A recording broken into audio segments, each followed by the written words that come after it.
Olá a todos, meu nome é Robertson Júnior Fernandes Alves. Esta é uma videoaula sobre como funciona o processo de instalação do Sistema Gerenciador de Banco de Dados PostgreSQL. O PostgreSQL é um projeto de banco de dados, ou SGBD melhor dizendo, de código-fonte aberto, ou seja, open source, livre. O projeto foi iniciado por volta da década de 80 e finalmente ficou disponível para a comunidade de usuários a partir do ano de 1996. Certo? O Postgres é um SGBD que está disponível para diversas plataformas de sistemas operacionais, incluindo o macOS, Linux, Unix, Solaris e o Windows. Bom, para realizar a instalação do Postgres, nós precisamos de fato dos instaladores dele. Para obter os instaladores, nós podemos fazer isso diretamente pelo site oficial do PostgreSQL, tá? Basta acessar via navegador o endereço www.postgresql.org, certo?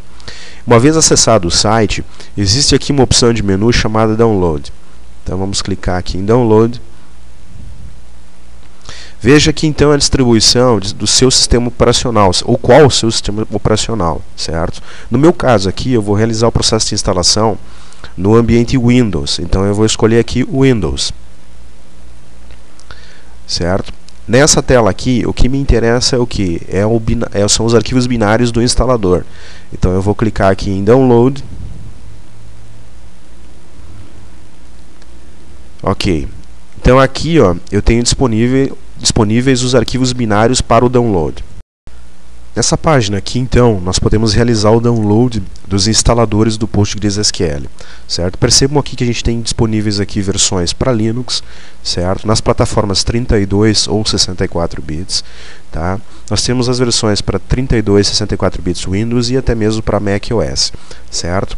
É importante aqui, antes da gente realizar o download, saber qual exatamente é a versão da plataforma do nosso sistema operacional, tá? Essa verificação ela pode ser feita através da opção das propriedades do meu computador, certo? Lá nós vamos verificar então qual é a versão do Windows e qual a versão da plataforma que a gente tem disponível no nosso sistema. Percebam aqui que no meu caso, por exemplo, uma vez que eu acesso as propriedades do sistema ou propriedades do meu computador, o meu sistema operacional está instalado na plataforma 64 bits, certo? Então, eu tenho que escolher, na verdade, a versão para o Windows 64 bits, certo? E é o que a gente vai fazer agora aqui no site. Então, essa aqui é a versão que eu vou utilizar, que é o Postgres 9.3.0, certo? Na versão para o Windows 64 bits. Vamos clicar aqui. Vamos aguardar até o processo de download ser iniciado.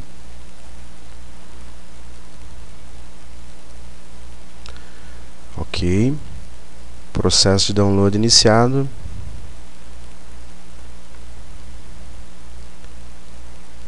Vamos aguardar agora o download ser realizado. O processo de download em si pode levar alguns minutos, tá? Aguarde até o processo ser finalizado.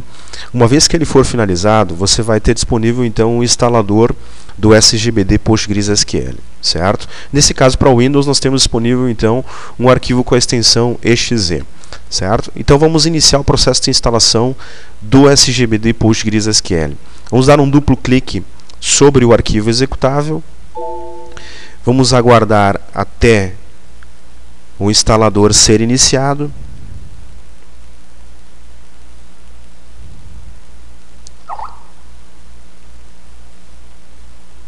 Ok, o instalador está iniciando.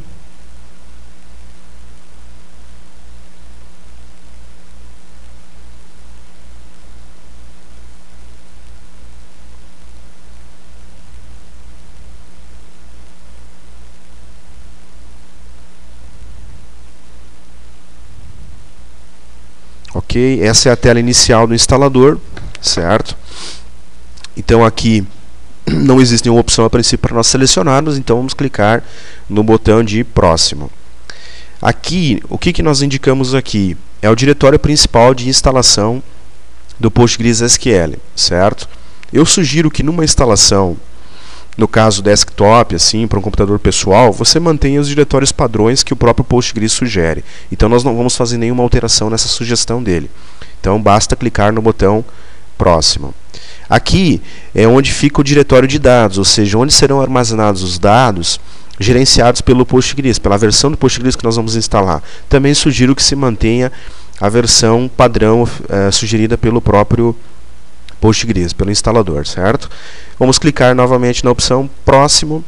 Aqui nós temos que definir uma senha para o usuário principal do banco de dados do Postgres, tá? Cujo nome do usuário é Postgres mesmo, certo? Então nós vamos entrar com a senha 2 vezes. Eu sugiro aqui que você defina uma senha que você não tenha dificuldade para lembrar depois. Eu vou definir aqui a senha padrão como sendo Postgres também, certo? É importante lembrar que o Postgres aqui é sensitivo para verificação tanto de usuário como de senha. Então você tem que lembrar depois se você usou letras maiúsculas ou letras minúsculas para definir o padrão da senha. Uma vez definido o padrão da senha, nós vamos clicar em Próximo novamente. Porta padrão, ou seja, qual é a porta padrão onde o serviço do banco de dados do SGBD PostgreSQL vai ficar ouvindo, certo? Por padrão é 5432, nós não vamos alterar também. Próximo. Qual é o default locale dele, ou seja, qual é a configuração de linguagem padrão que ele vai utilizar dentro do SGBD. Nós vamos definir aqui então português, certo? Localizem aí, existe a opção português Brasil. Tá? O que é esse locale? O locale é o que ele usa como informação depois para a questão de ordenação, representação de caracteres, por exemplo, dentro do SGBD. Tá? Provavelmente aqui, como nós estamos selecionando o locale português Brasil, ele vai definir, por exemplo, o charset padrão do SGBD como sendo o UTF-8. Então, escolhida a opção aqui português Brasil, clique assim em Próximo. Pronto para instalar, certo? Estão vendo aqui? Então, vamos clicar em Próximo novamente e vamos deixar o processo de instalação acontecer. Isso também pode levar alguns minutos, tá? Isso depende muito da configuração do seu computador, né? Vamos deixar o processo ser executado. Percebam aqui que o processo de instalação está sendo executado, certo? O Postgres, além de instalar os arquivos, certo? Ele vai configurar o seu computador para poder executar os serviços necessários para o SGBD funcionar de forma correta, certo? Vamos aguardar mais alguns instantes enquanto o processo é finalizado. Quando o processo chegar ao final, será apresentada essa tela aqui. Nessa tela aqui, nós temos a opção, caso deixemos marcada aqui, de acessar o que ele chama de Stack Builder. Stack Builder é um produto que acompanha o instalador do PostgreSQL no sentido de facilitar o download de outras ferramentas, certo? Que podem ser integradas ao SGBD. No nosso caso aqui, nós vamos finalizar o processo de instalação por aqui mesmo. Então vocês vão desmarcar a opção aqui Stack Builder, certo? E podem clicar no botão então finalizar. Finalizado o processo de instalação, nós vamos perceber que o PostgreSQL ele se instala como um serviço no nosso sistema operacional.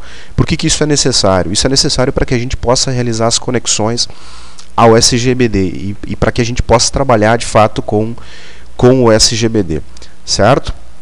Bom, então vejam aqui que existe um serviço, se nós acessarmos a opção de serviços do sistema operacional, no caso Windows, existe um serviço agora aqui chamado PostgreSQL que está em execução. E o modo de inicialização dele é automático. Isso é importante por quê? Porque se a gente reiniciar ou desligar e ligar o computador novamente, o Postgres já será levantado ou inicializado junto com o sistema operacional, certo? Depois de instalado o PostgreSQL, ele vai criar para vocês, aí no menu iniciar, um grupo de programas chamado PostgreSQL. Dentro desse grupo de programas, PostgreSQL, existe um utilitário chamado pgadmin. Esse utilitário pgadmin é o que nós vamos utilizar de fato para entrar com comandos ou para navegar dentro das bases de dados do PostgreSQL, certo? Então localize aí o atalho do pgadmin 3. Tá? Clique sobre ela e aguarde ele ser inicializado. O pgadmin é uma ferramenta de administração, tá? Então, uma parte ele deixa você gerenciar o SGBD de forma visual, em parte, né? Mas na sua grande maioria você precisa entrar com os comandos em forma de script, né? Ou seja, você entra com o comando SQL, executa e as ações são efetivadas dentro do banco de dados.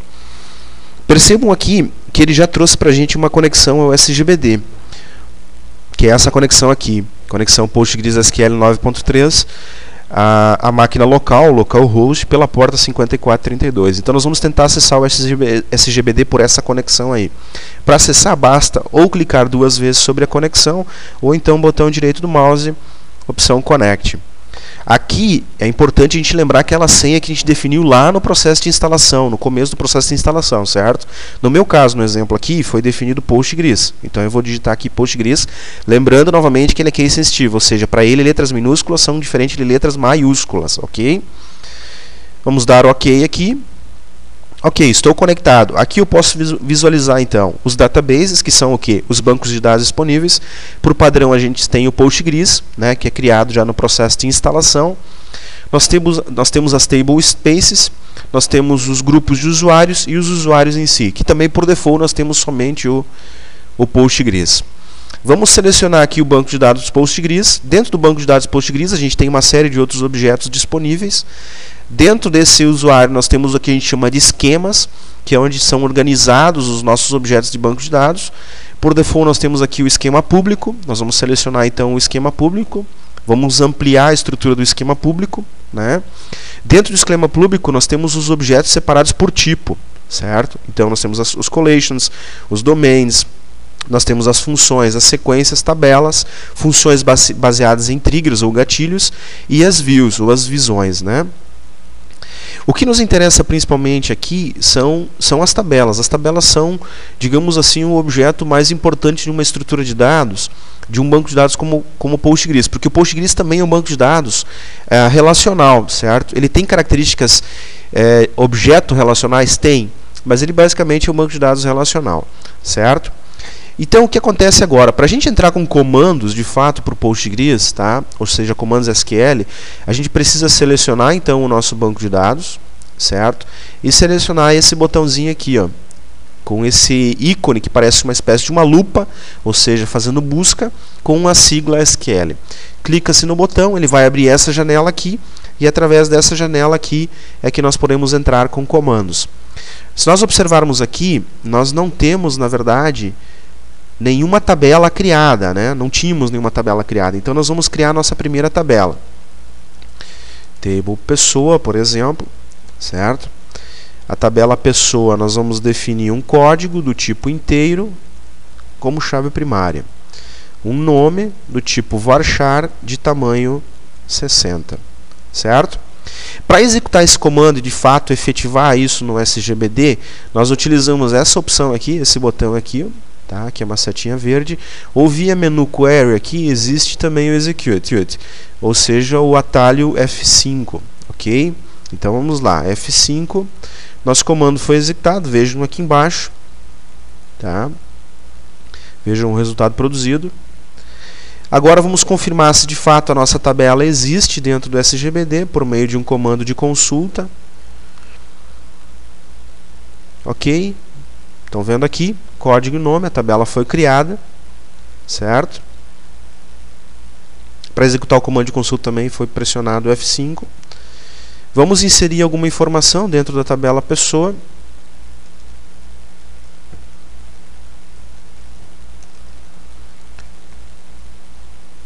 F5 novamente. E vamos testar se os dados foram efetivados dentro do SGBD. Isso. Está aqui, né? Ok? Então, na verdade, essa é a interface de entrada de comandos do pgadmin, e é por ela que a gente pode entrar comandos diretamente aqui, pela interface, ou ainda a gente poderia abrir, por exemplo, aqui na opção de menu File, Open, a gente pode abrir, por exemplo, arquivos de script, certo? Ou seja, você já escreveu um arquivo de script, cuja extensão é SQL, por exemplo, tá? E você quer executar esses comandos dentro do Postgres SQL.